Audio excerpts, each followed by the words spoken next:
Hello guys, welcome to Pakistani real reaction. तो कैसे हैं आप सब? उम्मीद है आप सब बढ़िया होंगे, मजे में होंगे, खुश होंगे, आबाद होंगे। हमारी दुआ यही है आप हमेशा हंसते रहे, मुस्कुराते रहे, खुद भी खुश रहें, दूसरों को भी खुश रखें। चैनल पर न्यू है, चैनल को सब्सक्राइब कर दें, बेल आइकन को प्रेस कर दें ताकि आपको आने वाली हर वीडियो को नोटिफिकेशन टाइप से मिल सके। मेरा नाम है मुरासिर। मैं हूं बशर सुगैर। जैसा कि आपको पता है, भारत इस टाइम वीटो पावर के लिए फुल मतलब प्रयास कर रहा है और खरी खोटी हर कंट्री को सुना रहा है कि इसमें बदलाव लाओ, नहीं तो वीटो का कोई मतलब यूएनएससी का कोई मतलब ही नहीं रहेगा।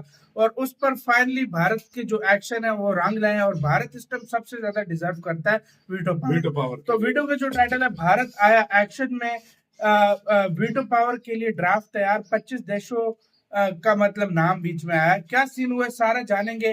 भारत के हित में बात शायद आई है सामने, क्या हुआ सारा कुछ। इंडियन अफेयर का गाइस ये वीडियो है, इनकी वीडियो का लिंक मिल जाएगा आप लोगों को डिस्क्रिप्शन में। प्लीज इनका चैनल लाजमी सब्सक्राइब कीजिएगा, बहुत औसम किस्म की वीडियोस बनाते हैं। काउंट करते हैं 3 2 1 एंड स्टार्ट।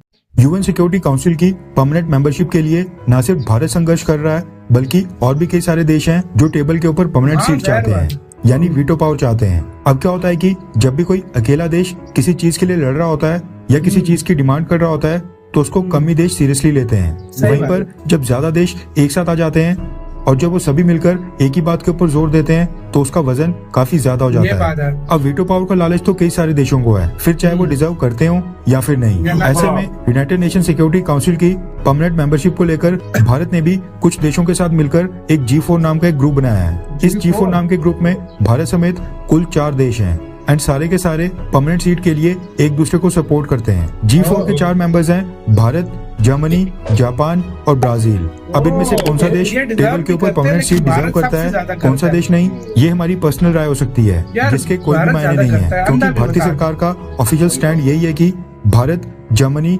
जापान और ब्राजील इन तीनों को ही परमानेंट सीट के ऊपर देखना चाहता है। अब हुआ क्या कि रिसेंटली मार्च 9 को यूनाइटेड नेशन सिक्योरिटी काउंसिल में रिफॉर्म्स को लेकर इंटर गवर्नमेंट नेगोशिएशंस एक बार फिर से स्टार्ट हो गई हैं। इसमें कई सारी इंपॉर्टेंट चीजें निकल कर आ रही हैं। सबसे बड़ी चीज ये है कि इस बार जो नेगोशिएशंस और प्रोसीडिंग्स होंगी उसका लाइव टेलीकास्ट किया जाएगा, उसकी वेबकास्टिंग होगी ताकि कोई भी इंटरनेट के ऊपर ये देख सके कि कौन सा देश रिफॉर्म्स को लेकर मीटिंग में क्या बोल रहा है और क्या डिमांड रख रहा है। दूसरी चीज ये निकल कर आ रही है कि total number of UN security council members को 15 से बढ़ाकर 25 करने के ऊपर सहमति बन रही है। टोटल 25 देश होंगे, परमानेंट और नॉन परमानेंट दोनों को मिलाकर। अभी 25 में से परमानेंट सीट कितनी बढ़ाई जाएंगी इसके ऊपर सहमति नहीं बन पाई है, लेकिन सोर्सेज का कहना है कि परमानेंट मेंबर्स को 5 से 10 किया जा सकता है और नॉन परमानेंट मेंबर्स को 10 से बढ़ाकर 15 या फिर 16 तक किया जा सकता है। अब ये जो यूनाइटेड नेशन सिक्योरिटी काउंसिल में रिफॉर्म्स को लेकर इंटर गवर्नमेंट नेगोशिएशंस एक बार फिर से स्टार्ट हुई हैं, इसके ऊपर G4 देशों ने अपनी प्रतिक्रिया दे दी है, जिसके बारे में हम आपको बताएंगे कि G4 देशों ने क्या कहा है, क्योंकि भारत भी G4 का हिस्सा है। G4 देशों ने जो स्टेटमेंट जारी की है उसका स्क्रीनशॉट आपकी स्क्रीन के ऊपर है। सबसे पहले तो G4 ने नेगोशिएशंस की वेबकास्टिंग का वेलकम किया है और कहा है कि इस कदम से ट्रांसपेरेंसी और अकाउंटेबिलिटी और भी ज्यादा बढ़ेगी, यानी सबको क्लियर होगा कि कौन सा देश क्या कह रहा है और सबकी जवाबदेही बढ़ेगी।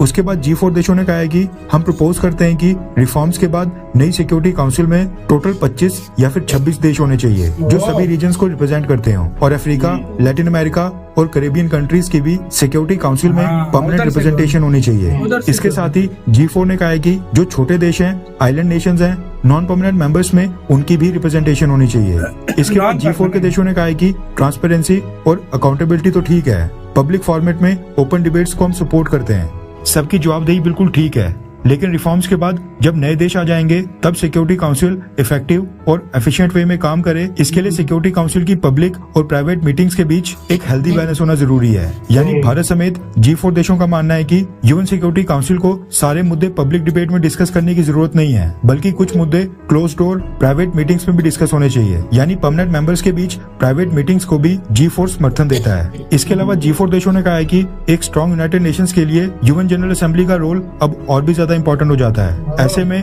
यूएन सिक्योरिटी काउंसिल और यूएन जनरल असेंबली को आपस में एक साथ मिलकर और भी रेगुलर मीटिंग्स करनी चाहिए। इनके प्रेसिडेंट्स को एक साथ मिलना चाहिए ताकि दोनों संगठन आपस में एकजुट होकर और भी प्रोडक्टिव काम कर सकें। इसके अलावा G4 ने कहा है कि रियल प्रोग्रेस के लिए हम नेगोशिएशंस का समर्थन करते हैं। मोटी मोटी सभी इंपॉर्टेंट बातें मैंने आपको बता दी हैं। आपको क्या लगता है कि यूएन सिक्योरिटी काउंसिल में टोटल मेंबर्स की संख्या को बढ़ाकर 25 तक करना क्या ये एक सही कदम है, हाँ या फिर ना?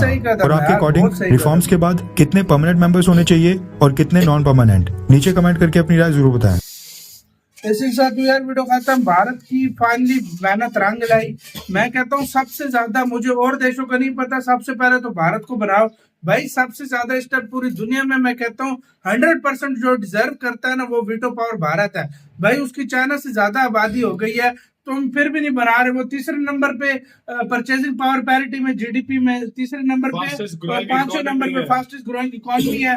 पूरी दुनिया को व्हीट दवाइयां वो फराम कर रहा है, भारत को क्यों नहीं बना रहे बेवकूफ? भाई यार अगर देखा जाए ना, फ्रांस है, यूके है, ठीक है मैं मानता हूँ उस टाइम वो स्ट्रॉन्ग है, लेकिन इस टाइम क्या कर देखा अभी जाए तक उससे भी ज्यादा स्ट्रॉन्ग है। और यार रिफॉर्म वाकई होनी चाहिए। देखो इसमें इंडिया को भी शामिल करना देखो चाहिए, भाई इसमें अफ्रीका जापान का को भी कोई करना नहीं है। चाहिए। हाँ यार उसका शामिल करना अफ्रीका का नहीं है, लैटिन अमेरिका का आपने हाँ। देखा है आज तक कोई नहीं है। नहीं। यूरोप इतना सब कॉन्टिनेंट वो है, चार है। और उसमें से कितने हैं? तीन। दो हैं, दो।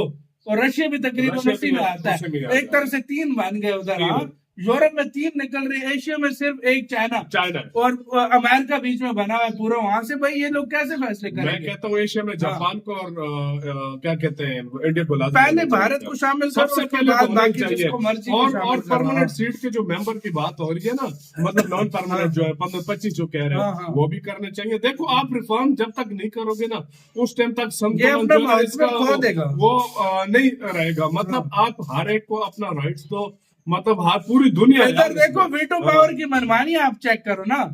भारत आप फर्ज करो कोई लेकर जाता है, मतलब कोई एक अर्जी लेकर जाता है, हाँ, या यूएनएससी में कि इसमें वो वोटिंग करो।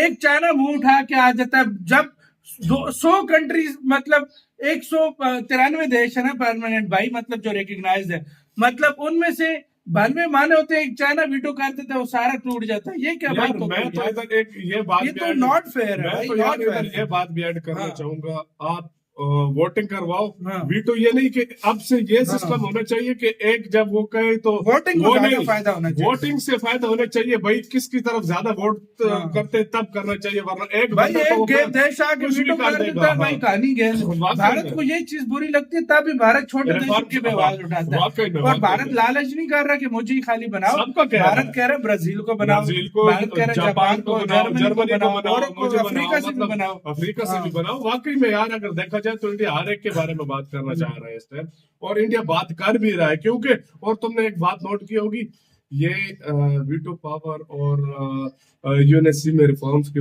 सबसे पहले बात इंडिया ने छेड़ी है। हाँ। उसके बाद जाकर कोई देश स्टार्ट हुए। भाई मेरे लिहाज से तो मिडिल ईस्ट से भी होना चाहिए, अफ्रीका से। अपने अपने रीजन जो रिप्रेजेंट करते हैं, जो हाँ। पावरफुल है, उधर बनाओ, होना चाहिए। जिसकी ज्यादा चलती है अपने वाकई अपने में, region वाकई में ये अब अमेरिका, फ्रांस, हाँ। यूके और ये मतलब देश अगर बीच में आ जाते हैं तो फिर तुम्हें पता है कितना आपका problem इसका होगा। कहना है इसके बारे में अपने कमेंट सेक्शन में दें। तेरी वीडियो खत्म करते हैं। अपना बहुत ज्यादा ख्याल रखना।